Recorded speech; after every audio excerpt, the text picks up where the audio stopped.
We've all been there, right? Feeling completely stuck in a negative thought pattern, just going around and around. Well, today we're going to break down exactly how those spirals get started. And more importantly, we're going to lay out a super clear, step-by-step guide to help you take back control of your inner world. So, does this feel familiar? Some little thing goes wrong, and then suddenly you're just spiraling. You feel frustrated, then you get angry at yourself for being frustrated, and before you know it, you're just completely overwhelmed. It feels like a trap you just can't get out of. But what if I told you the escape hatch is actually built right into your own mind? Okay, so first things first, we've got to understand the mechanics of the trap itself. Because once you see how the spiral is built, you'll see exactly where to push to make it all fall apart. And this isn't about brute willpower. It's about having the right strategy. So check this out. It's actually a really simple process. It all starts with some external trigger. Someone cuts you off in traffic. That leads to step 2, your primary reaction. You feel that flash of anger. But here's the thing. The spiral doesn't actually start there. It starts with step 3, your reaction to your reaction. You get frustrated with yourself for being so angry. That moment right there, that is the whole game.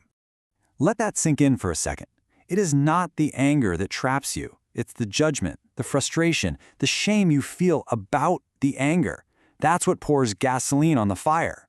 This secondary reaction is where we totally lose control, but it's also exactly where we can take it back. So how do we do that? We do it by entering what the source material calls our meta world. And this is the absolute game changer. It's all about shifting your perspective. You go from being in the middle of the storm to becoming an observer, watching it from above. Your meta world is basically your higher level awareness.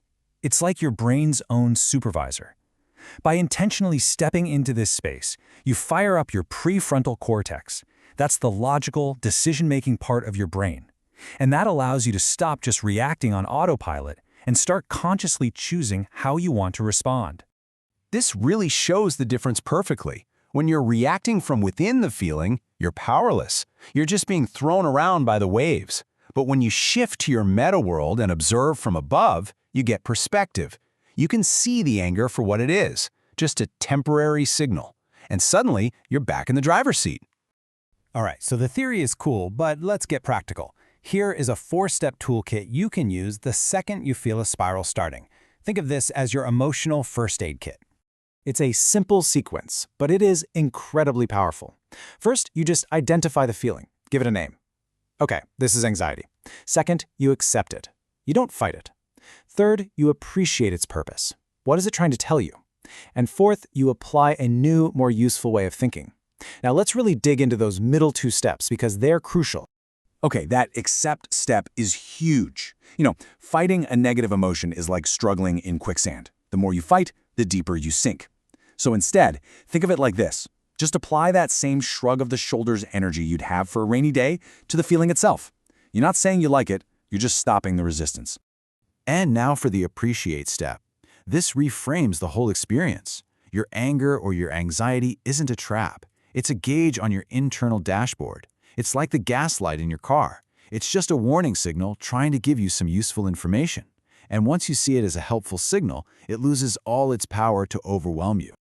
Okay, so once you've reset that immediate emotion using that 4-step process, now you can start working on the underlying stories, that inner script that triggers these spirals in the first place. This next part is all about taking back control of the meaning you assign to things. Just look at these examples.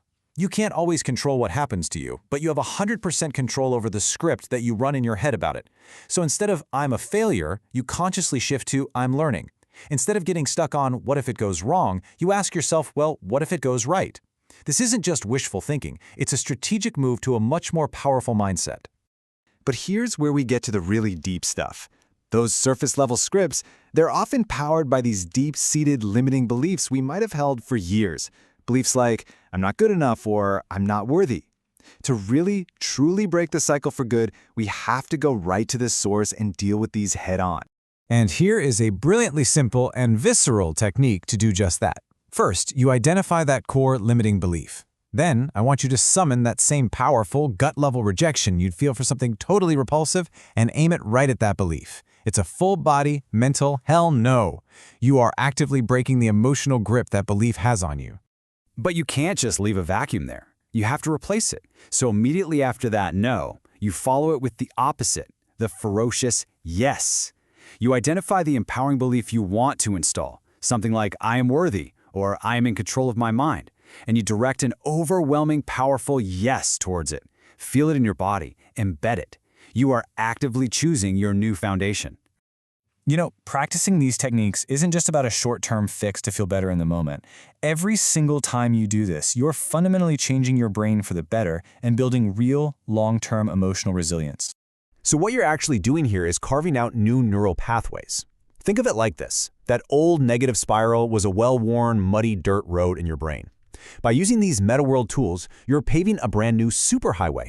And over time, this new, resourceful response becomes your default setting, letting you bounce back from setbacks way faster and with a whole lot more grace. So we'll end with this. You now have the tools. You understand the strategy. You know how the spiral starts, how to step outside of it, and you even know how to rewrite the deep code that runs it. The only question left is, what's the first limiting belief you're now ready to change?